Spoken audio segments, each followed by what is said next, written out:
Missile परीक्षणों के लिए कुख्यात नॉर्थ कोरिया के तानाशाह किम जोंग उन ने एक बार फिर अपने खतरनाक मंसूबों का इजहार किया। इस बार उत्तर कोरिया ने एक जासूसी सैटेलाइट का परीक्षण किया। जासूसी सैटेलाइट के परीक्षण के बाद जापान और उत्तर कोरिया की मुसीबतें बढ़ सकती हैं, क्योंकि किम जोंग उनका मकसद इस सैटेलाइट के जरिए दोनों देशों की गतिविधियों पर नजर रखना है। जासूसी सैटेलाइट के आखिरी परीक्षण के बाद किम अब इसे लॉन्च करने की तैयारी कर रहे हैं। वो इस जासूसी सैटेलाइट की लॉन्चिंग को अप्रैल 2023 तक पूरा कर लेना चाहते हैं। उत्तर कोरिया की स्पेस एजेंसी नाडा की माने तो ये सैटेलाइट अत्याधुनिक उपकरणों से लैस है। इसमें कैमरा ऑपरेटिंग तकनीक, संचार उपकरणों की डेटा प्रोसेसिंग, ट्रांसमिशन क्षमता, ग्राउंड कंट्रोल सिस्टम की ट्रैकिंग और नियंत्रण सटीकता जैसी चीजें मौजूद हैं। जबकि उत्तर कोरिया की सरकारी मीडिया KCNA के मुताबिक टोंगचांग री के उत्तर पश्चिमी शहर में सोहे सैटेलाइट लॉन्चिंग स्टेशन से अंतिम परीक्षण किया गया। वैसे उत्तर कोरिया ने कुछ दिनों पहले high thrust solid fuel motor की भी टेस्टिंग की थी। वहां की सरकारी मीडिया ने इसे एक नए तरह का रणनीतिक हथियार प्रणाली बताया था। जबकि कुछ घंटे पहले नॉर्थ कोरिया ने पूर्वी सागर में 2 बैलिस्टिक मिसाइलें दागी थी। साउथ कोरिया के संयुक्त चीफ ऑफ स्टाफ ने कहा कि दोनों मिसाइलों ने करीब दूरी तय की और ये पूर्वी सागर में गिरी। वहीं जापान के उप रक्षा मंत्री ने कहा कि मिसाइलें जापान के एक्सक्लूसिव इकोनॉमिक जोन के बाहर गिरी और कोई नुकसान नहीं हुआ।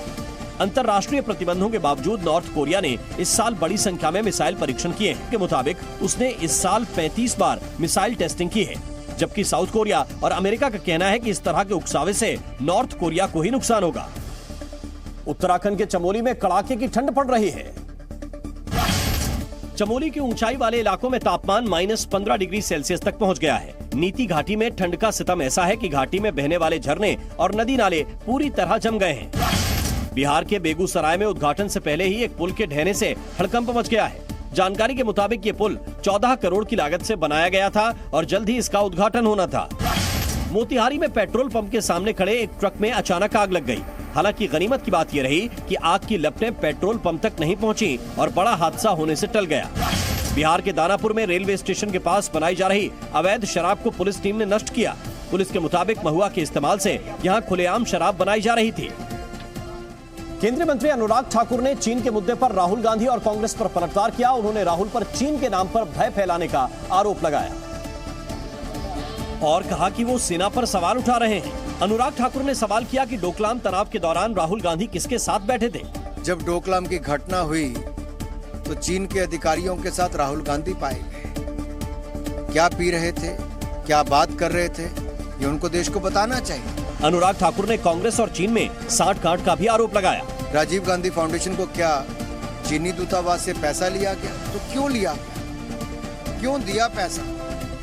और आज राहुल गांधी जी के बयान, चीन के पक्ष वाले जो बयान दिखते हैं, उसके कारण आपके सामने आ गए। उन्होंने राहुल पर सेना का अपमान करने का आरोप लगाया और कहा कि वो राजीव गांधी फाउंडेशन को चीन से मिली फंडिंग पर चुप क्यों हैं। अनुराग ठाकुर ने कांग्रेस पर सेना का मनोबल गिराने का भी आरोप लगाया। उन्होंने कहा कि मोदी सरकार ने सेना को सक्षम बनाने के लिए कई कदम उठाए हैं, लेकिन कांग्रेस और कुछ विपक्षी दलों ने जवानों का मनोबल गिराने वाले बयान दिए। जब हमारे सैनिकों ने मुंह तोड़ जवाब डोकलाम पे भी दी और सर्जिकल स्ट्राइक और बालाकोट स्ट्राइक भी की, तब भी क्या राहुल गांधी जी और कुछ विपक्ष के नेता प्रश्न चिन्ह खड़े करते रहे? ये तो अपनी ही सेना पर प्रश्न चिन्ह खड़े करने वाले हैं। केंद्रीय मंत्री ने दिल्ली के सीएम अरविंद केजरीवाल के चीनी सामान का बहिष्कार करने के सुझाव पर भी पलटवार किया।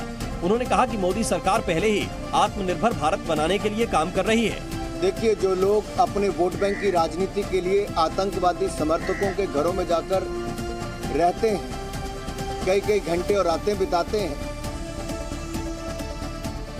जो भारत के जवानों की सर्जिकल स्ट्राइक पर प्रश्न चिन्ह खड़ा करते हैं, वो अपनी सलाह अपने पास ही रखें। विदेश मंत्री एस जयशंकर ने भी राहुल गांधी पर निशाना साधा। लोकसभा में जयशंकर ने कहा कि उन्हें राजनीतिक आलोचना से कोई दिक्कत नहीं है, लेकिन हमें प्रत्यक्ष या अप्रत्यक्ष रूप से अपने जवानों की आलोचना नहीं करनी चाहिए। I think we should not directly or indirectly criticize our jawans. When our jawans, sir, are standing, sir, our jawans are standing, sir, in Yangtze, in Yangtze at 13,000 feet.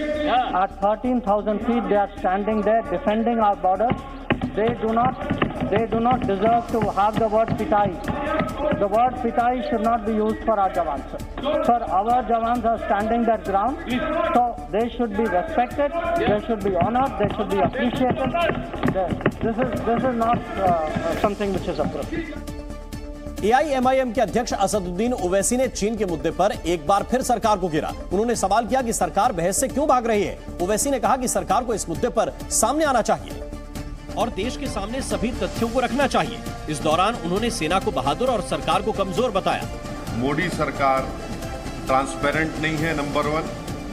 दूसरा, वो आधी सच बोलते हैं, आधा झूठ बोलते हैं, मिसरीडिंग फैक्ट्स कहते हैं और अंग्रेजी में जो कहते हैं ना कि अम्यूजिंग डिस्ट्रैक्शंस। तो हमारी फौज स्ट्रांग है, बहादुर है, मगर हमारी सरकार बड़ी कमजोर है चीन के मामले में। ओवैसी ने एक बार फिर चीन के मुद्दे पर संसद में बहस की मांग की। उन्होंने सुझाव दिया कि सरकार चाहे तो इन कैमरा बहस करवा ले। हम गवर्नमेंट से इस बात का डिमांड कर रहे हैं कि आप डिबेट करवाइए। अगर आप इन कैमरा कराना चाहते हैं, मीडिया रिपोर्ट ना करे, वो भी रूल्स में प्रोविजन है, करवाइए। अगर वो भी नहीं कराना तो कम से कम अपोजिशन लीडर्स को बुलाइए, ऑल पार्टी मीटिंग बुलाकर सुनिए हमको क्या कहना है।